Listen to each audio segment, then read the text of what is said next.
rien que d'y penser, ça me fatigue. La philosophie en France,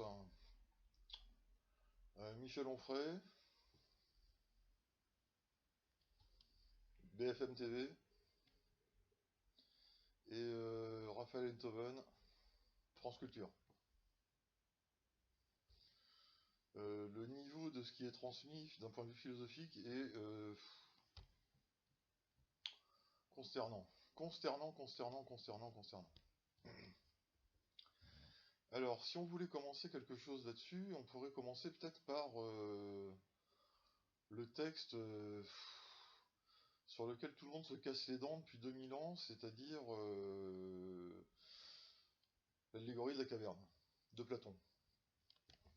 L'allégorie de la caverne de Platon se trouve dans un livre qui s'appelle La République, et c'est la première fois, on peut dire, qu'on obtient une description d'une société sous le prisme de la vérité. Qu'est-ce qu'une société si on la regarde vraiment du point de vue de la vérité? Parce que nous, on sait bien que en fait, tout ce qu'on dit aux enfants, c'est des conneries. On n'a aucune illusion sur la nature humaine. On n'a aucune illusion sur les grands projets, les grandes paroles, les hommes politiques, etc. Mais comment ça se fait qu'on accepte de vivre avec ça? Donc dans l'allégorie de la Platon, de la caverne de Platon, pardon, les choses sont simples. Il y a des prisonniers dans une grotte, ils sont enchaînés. Ils sont nés dans cette grotte. Ils sont nés avec ces chaînes. Ils n'ont jamais connu autre chose. Jamais. Et ça, c'est vous. Ça, c'est vous. C'est vous tous. Vous avez pris le monde tel qu'on vous le donnait, en fait. Vous n'avez pas trop résisté. Vous êtes laissé faire, on vous a dit, tiens, ça c'est bien, ça faut pas. Voilà, des études, les diplômes, sois gentil avec tes copains, etc., etc. Et puis, et ben voilà, hop, on est devenu un être social. Bon, d'accord. Et pourtant, l'image est très claire. On est des prisonniers enchaînés qui sont nés enchaînés. Donc c'est-à-dire qu'on n'a jamais vu autre chose que ça. Et qu'est-ce qu'on voit? Il y a un feu derrière nous. Et devant ce feu, il y a des gens qui passent des objets. Des objets qui sont en des contours. Et évidemment, le feu qui prend ses contours sur le mur projette des ombres. Et les gens prennent ces ombres pour la vérité. Alors là, c'est vraiment vachement important. C'est vachement important.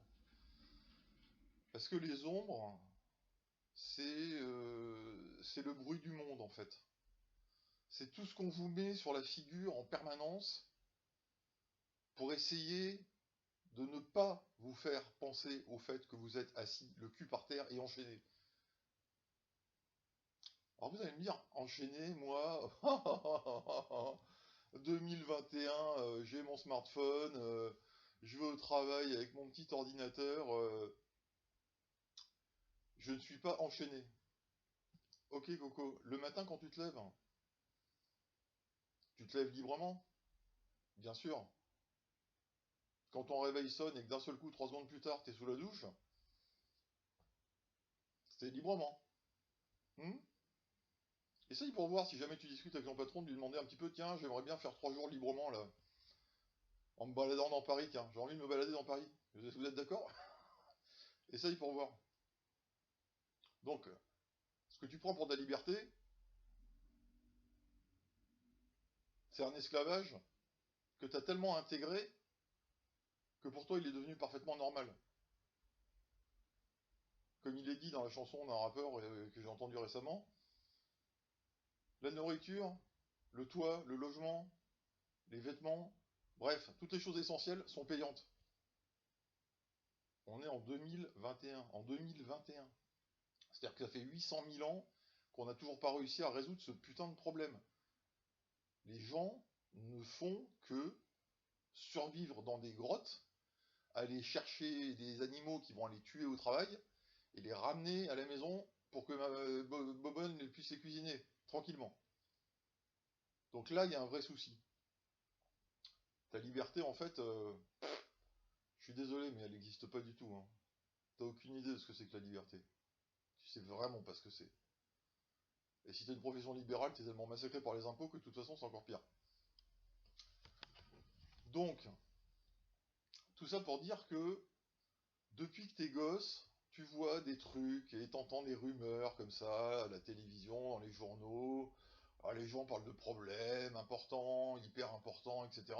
Puis il y a toujours un mec qui est là qui dit mais non en fait c'est pas si important que ça, on pourrait le régler comme ça, etc. Puis alors lui on lui dit hop ta gueule, tu nous emmerdes. Mais à quoi ça sert en fait ça? À quoi ça sert ça? Ça sert à empêcher les gens de penser. Ça les occupe, ça les distrait. C'est comme un jeu en fait. Il faut toujours qu'il y ait un truc, il faut toujours qu'il y ait une nouveauté en fait. C'est pour ça que le principe du journal en lui-même, il est complètement délirant. Le journal se prétend capable d'énoncer une actualité tous les jours. Il y a pas des jours où il se passe rien. Il n'y a pas des jours où il n'y a pas d'actu. Bah si, mais c'est pas grave. Pour le journal, il faut en faire. Donc on va la fabriquer. Alors toute théorie complotiste, évidemment, n'a rien à voir avec Platon, hein. Platon n'est pas un complotiste. Platon, c'est quelqu'un qui nous raconte l'aventure extraordinaire de quelqu'un d'encore plus extraordinaire que lui, qui s'appelle Socrate. Pourquoi encore plus extraordinaire que lui? Parce que Socrate, il a réussi à faire le tour de force, à faire parler de lui, alors qu'il n'a jamais rien écrit. Jamais. Parce que des mecs qui ont écrit pour essayer de rester dans l'histoire, ça, il y en a un paquet, hein, puis qui ont pondu des bibliothèques entières. Hein. Et hop, hop, recta. Socrate, lui, non, non. Il dit des trucs, Platon les rapporte, et c'est fini, terminé. Et ben en fait, pour reprendre le fil de l'histoire, il y a quelqu'un qui a réussi à s'évader de la caverne. Et là, oh, purée, ça fait mal. Ça fait mal. Les yeux font mal. C'est parce que c'est la lumière du soleil. Là, ça rigole plus. On voit les choses comme elles sont là. Ça, c'est quoi? Ça, c'est le réveil d'un seul coup de quelqu'un qui se dit, mais bon sang, c'est pas possible. Rien, rien n'est fait correctement dans ce monde pour correspondre avec l'étiquette qu'on met dessus. Ce qu'on appelle de la politique. Mais c'est pas de la politique. C'est des affaires courantes gérées par des incapables qui se gobergent au passage tant et plus, et qui se prennent peut-être pour des gens qui auront un jour une place dans l'histoire. Moi je pense que ces gens-là, ils auront aucune place dans l'histoire, pas plus que la Troisième République dans les manuels.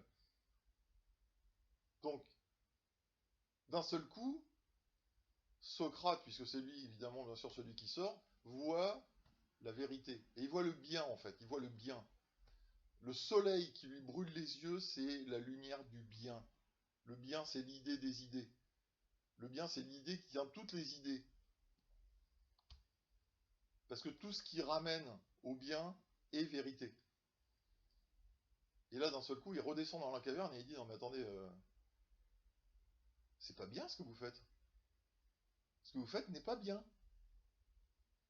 Vendre des armes, c'est pas bien. Fabriquer des t-shirts en exploitant des gamins au Pakistan, c'est pas bien. Fabriquer des portables avec des mines de cobalt exploitées par des gamins de 5 ans, c'est pas bien. Évidemment, vous allez me dire, ah, mais tout le monde le sait. Tout le monde le sait, ça.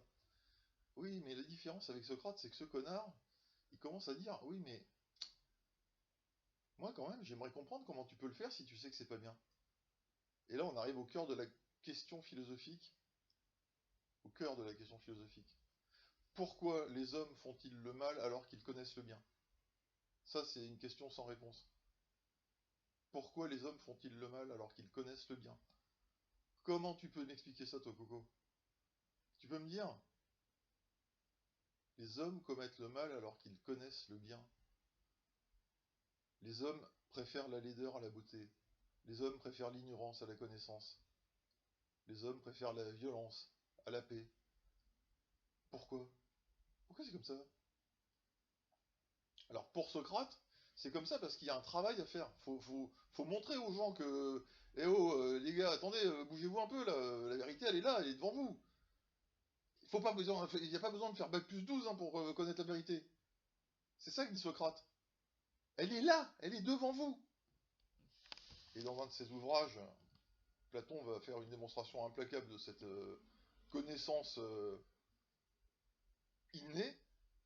Il va prendre un esclave qui est en train de faire des travaux sur une route, et ensuite il va lui poser des questions sur une démonstration géométrique.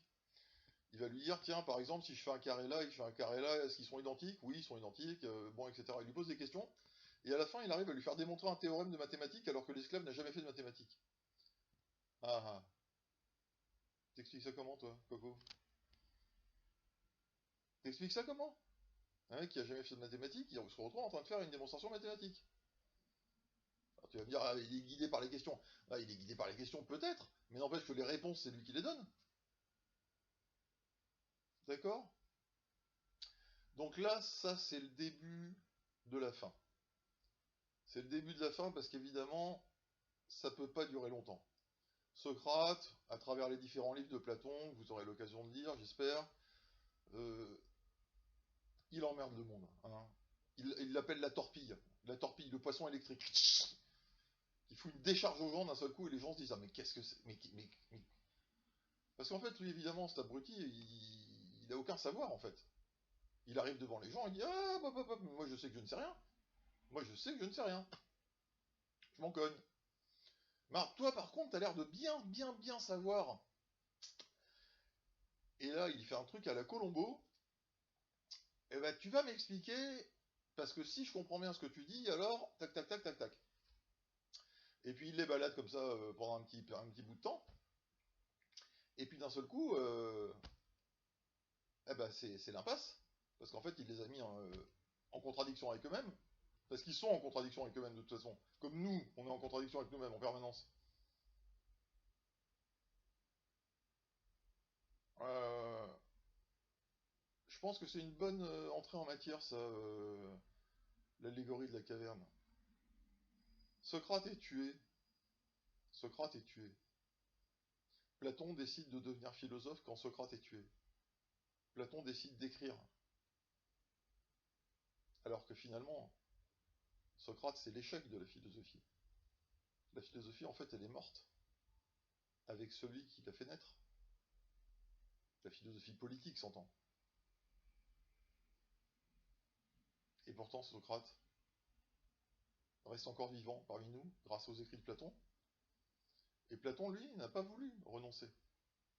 Parce que quand Socrate se fait condamner à mort, pour impiété, vous voyez qu'on est toujours dans des thématiques assez modernes, hein, euh, Platon se dit, mais comment, c'est dans la lettre 7 hein, de Platon, comment l'homme le plus juste de la cité a-t-il pu être condamné à mort? Comment c'est possible? Comment c'est possible? Et ben voilà. On peut avoir deux lectures. On peut avoir une lecture optimiste et on dit voilà, c'est formidable, c'est l'aventure de la philosophie qui commence. Avec Platon, toutes les grandes questions sont posées et avec lui, finalement, c'est la philosophie qui prend son envol. On peut avoir une autre lecture un peu plus pessimiste et là, on va se dire, mais en fait, si Socrate il est condamné à mort, c'est que son projet dès le départ, il est foutu quoi. Ça mène nulle part, ça mène à rien. Les gens sont pas d'accord. Parce que même s'ils sont d'accord, c'est parce il les titille et puis il les amène jusqu'à dire des conneries énormes. Alors à la fin, ils se sentent cons. Mais ils lui en veulent. Bien sûr qu'ils lui en veulent. Ils les ridiculisent. La cité n'aime pas les gens qui la ridiculisent. On peut dire donc que d'une certaine manière, dans l'interprétation négative, le sacrifice de Socrate est le fondement nécessaire à la cohésion sociale, à l'existence du groupe. Platon, lui, va dire ce qu'il faut, c'est que ce soit les philosophes qui dirigent la cité. Aucune chance. Celui qui dirige la cité la dirige d'après d'autres règles, d'autres principes. Mais la philosophie n'a pas sa place là-dedans. Je pense que c'est pas mal pour une première entrée en matière. Et bah, si ça vous plaît, on en fera d'autres. Hein? Salut, chérie.